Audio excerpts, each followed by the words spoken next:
messieurs, amis internautes de Kër Ndanane TV dañuy am mbégte ak contentement di leen présenter seen émission bu bees bi di ñuy wax autour des politiciens émission bi nga xamante ne dañ koo taxawal ngir waxtaanee ak faram-fàccee lépp li nga xamante ne rek dafay daal di dem ci wàllu politique tey nag mu nekk suñu premier numéro ñu amoon ki nga xamante ne itam moom mooy. moom amoon ki nga xamante ni itam moom mooy Tawfekh Faye mu nekkoon suñu invité tey malheureusement nag jàmm ak pexem yàlla ak dogalam il a pu manquer l'invitation xam naa dañ ko dalalaat fii ci yeneen plateau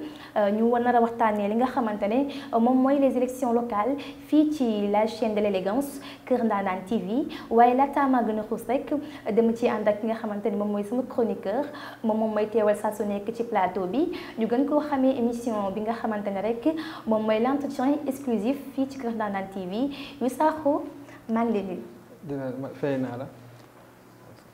di am mbégte ak contentement saa su nekk rek di bokk ak yow plateau bi di autour des politiciens di wax rek comme ni ma ko waxee ci début bi tey war nañoo waxtaan li nga xamante ni moom mooy élection locale yi xuus si biir xam li ñu mën a ñaaxee ndaw ñi ba mu demee ak xel ci élection locale ñu waxtaanee li nga xamante ni itam actualité la ci nim réew ndax gis nañu instant ak fi réew bi toll nii tout ce qui est élection locale au Sénégal c'est ce qui fait buzz ba mu nga xamante ne dafa laal cas bu Barthélémy Dias mi nga xamante ne rek mën nañu fàttaliku ne defoon na ab benn meurtre en 2011 gannaaw bi nga xamante ne dafa daal di lancé li nga xamante ni tam moom mooy candidature am dañu daal di relancé waat dossier bi ñu war cee waxtaan faram-fàcce si ba xool li nga xamante ne moom mooy def taxaw seetlu ana ban jàngat da ci askan yu mën a am. Bon d'abord remercier naa la ci teewaay bi ci plateau bi. Kaaw Barthélémy Dias affaire la boo xamante c'est depuis en 2011 ci affaire nervi la su nguuru Abdoulaye Wade ba benn ndaw bu tudd Ndiaga Diouf mu ñàkk bakkanam léegi mais ñu tuumal ko ñu ne Barthélémy Dias la après ñu condamné ko mais ci détention provisoire ci la purgé sa peine. kon jour bu ñëw pour juger ko te il se trouvait que il a déjà purgé sa peine ñu libéré ko loolu moo tax sax 2012 déposé wul candidature loolu moo ko empêché mais lu ñu jaaxal mën nañu wax coïncidence la lu tax ñu toog ba 2021 à la veille des élections locales la cour d'appel ñu andiwaat même affaire pour di ko woo ñu ne même boo xamante ni dafa il a déjà purgé sa peine. ci nga affaire bi moom yeneen mën nañu wax coïncidence la mën nañu wax d'abord c'est purement politique. on peut dire que c'est voilà purement politique. parce que boo xoolee mu nekkal concurrence ci comment dirais-je mairie Dakar. muy Bougane muy keneen et cetera ñoom ñëpp presque mën naa wax Barthélémy Dias moo leen ëppale nit. kon ñoom boo xoolee loolu lañ xam naa bëgguñu dañ ko bëgg a piétiner bëgguñu mu nekk maire de Dakar moo tax ñu andiwaat même fait mais di leen wax ne rek Sénégal politique dañ ko jàpp 24 heures sur 24 12 mois sur 12 ñu ngi politique affaire bi du noonu. kon si je comprends bien par ton analyse dafa am benn mainmise politique yi nga xamante ne moo nekk ci cas bi parce que te doon na li nga xamante ne moom mooy li ko yoon daanee woon ba noppi ci bile meurtre boo gisee nag ñu relancé waat li nga xamante ne moom mooy dossier bi peut-être que c'est pour le coincer c'est pour caler ko ci élection locale yi ñu jëm. mais loolu kese la loolu parce que lu tax ñu toog ba veille élection bi ñuy andiwaat même fait koo xamante dafa dem ba mu déposer candidature bi autant pour moi. ñu ko ñuy andi même kii bi pour wax ne dafa mais bon def restons positif quand même il se peut que meurtre bi tudd ko woon carrément. wala entre justice amoon na beneen peine boo xamante ne waroon na ko jël. non loolu affaire justice la mais peine bi moom il a déjà purgé sa peine peine bi moom te doon na ko ci détention provisoire bi la purgé peine bi kon ça veut dire moom xaw ma lu tax ñu andiwaat mais de toute façon ñu toog rek xool. mais bon man je dis que dëkk bi dafa am loi. te justice bi nekkewu fi leen la dul askan wi la fi nekkal kon je peux pas comprendre tey ñu ne Barthélémy Dias dafa jógaat pour nekk candidat que la justice a encore relancé le dossier du meurtre donc c'est un peu louche parce que am na loo xamante ne yaakaar naa mais bu nekkee yëfu politique tamit la justice elle restera toujours la justice et elle est là également pour la population donc dafay am lu ci xaw a louche bu ñu defee benn taxaw seetlu. waaw lii moom kay dafa louche comme lu ma waxoon rek sànq au moins bu fekkente ni Barthélémy Diaz déposé wul candidature am là c'est sûr et certain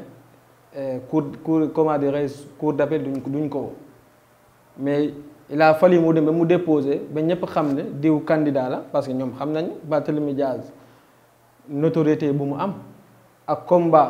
les combats qu'il a mené donc moo tax ñu toog ba kii bi pour piétiner ko wala xañ mu bañ a nekk maire de Dakar loolu rek la man loolu mooy sama gis-gis mais affaire bi politique la rek politique la waaw mais justice moom dañuy war a def attention ñu xam ne pouvoir judiciaire mu ngi à part. Voilà. C'est bien accepté car chacun a sa propre perception selon un sujet abordé dañ koy nangul moom tamit li nga xamante ne rek moom mooy gis-gisam di wax ne rek nañuy def nànk def taxaw seetlu te xam ne élection locale yi période bu jàll la am na sax naam ñu naan ne politique Sénégal dafa xaw a salte ndaxte gars yi dañ ko yàq que le président n'accepte pas d'opposant. À chaque fois qu'il a un opposant, il fera de son mieux pour l'écarter. Est-ce que tu es pour ou contre de cette perception? Oui, parce que loolu gis nañ ko fi lu yàgg na depuis sous le règne des socialistes loolu yàgg na gis nañ opposant bu nekk il faut que ñu teg ko lu metti soit au moins muñ mais en tout cas daal Sénégal moom ñun dañuy foog ne moom mun naa wax sax Afrique boo nekk opposant moom il faut nga ñu tëj la ci kaso wala ñu toroxal la d'abord balaa ngay am pouvoir. Macky Sall son excellence Macky Sall jaar na ci moom xam na ci dara voilà kon affaire yi moom yàgg na fi pour ñun sax Macky bu ñëwee moom mooy éradiquer problème boobu mais malheureusement gis nañ ko c'est encore pur. Tel n'est pas le cas. Voilà parce que lu tax affaire mun naa andi affaire Adji Sarr Ousmane Sonko boo xamante ni mun na c'est fait divers la sax fait divers la pour man mais en quelques laps de temps ñu patamee ko ki lever immunité parlementaire bi yóbbu ko justice gis nga mais affaire trafic ki passeport diplomatique mais ba léegi lan la ñu wax justice lan la def foofu voilà kon loolu moo tax boo nekkee président tu es le père de la nation waroo xool ne kii opposant la wala kii nii la loi s'applique à tout le monde nul n'est au-dessus de la loi. Et la loi restera toujours la loi quoi qu'il arrive maanaam tey jii nii war nañoo def benn taxaw seetlu te xam ne opposant c'est pas un ennemi c'est la personne avec laquelle on a des idées ou bien des visions différentes de la politique mais nekkul koo xamante ne suñu ennemi la suñu noonu la mu nekk loo xamante ne dafay yàq réputation politique et je dis bien et je répète que politique nekkul loo xamante ne lu bon la wala lu salte la car c'est l'art de bien gérer la cité ma wax ne kon mën nañoo xoolaat suñu manière de ñu defee politique te dañoo toll élection locale ñu gis ne ñi nga xamante ne nekkuñu woon ay politiciens du jour au lendemain ils se lèvent se disent des politiciens lan moo leen ci dugal ba xam Mario Ndo moo leen ci dugal ba xam seen intérêt personnel moo leen ci dugal wala bëgg gis seen parce que il faut d'abord maîtriser le terrain en avoir des expériences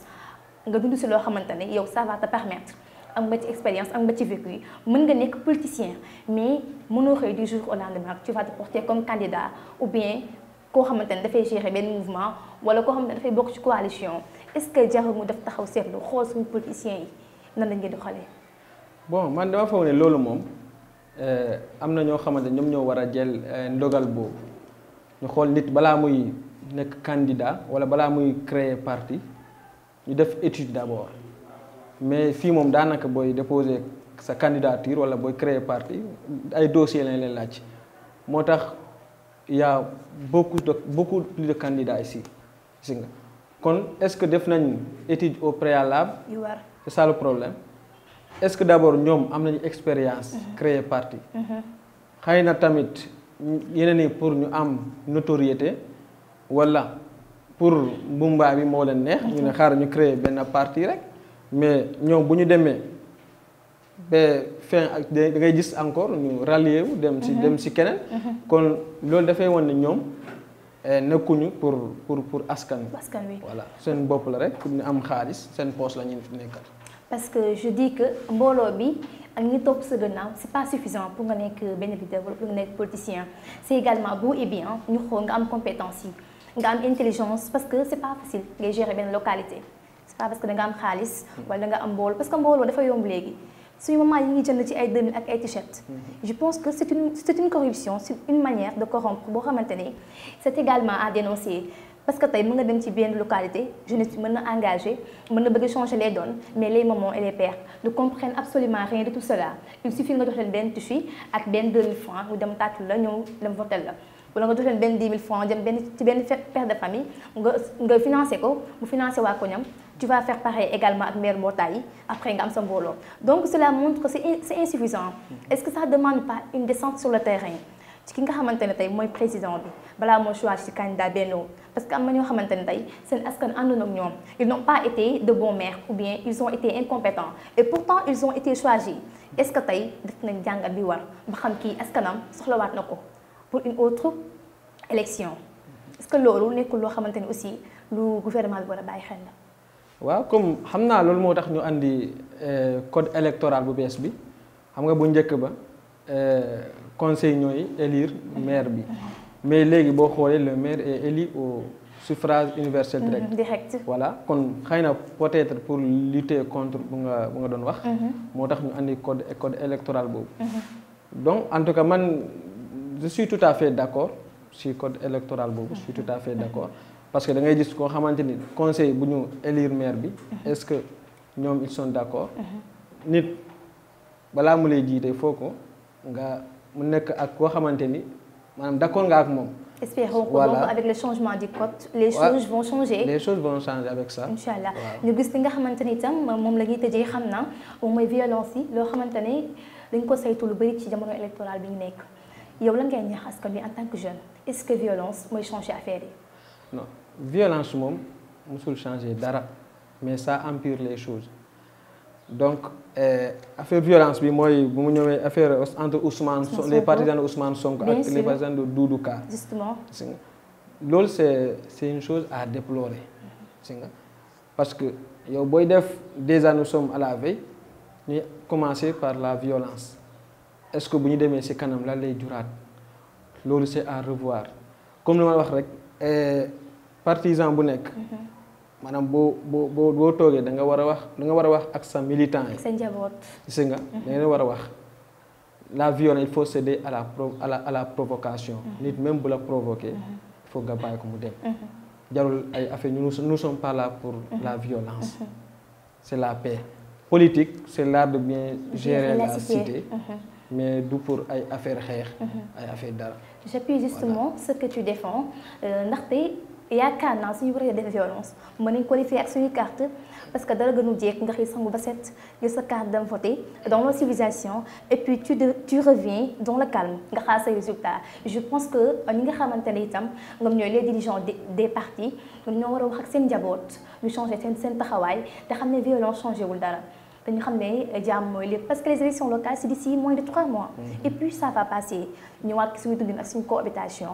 ñu xam ne Sénégal lañ nekk te Sénégal itam réewu teranga la dama lay bàyyi rek xam naa suñu autour des politiciens mi ngi jël jeexitalam. ma bàyyi la nga tàggatoo ma joxee dig daje yow tamit ci émission bi.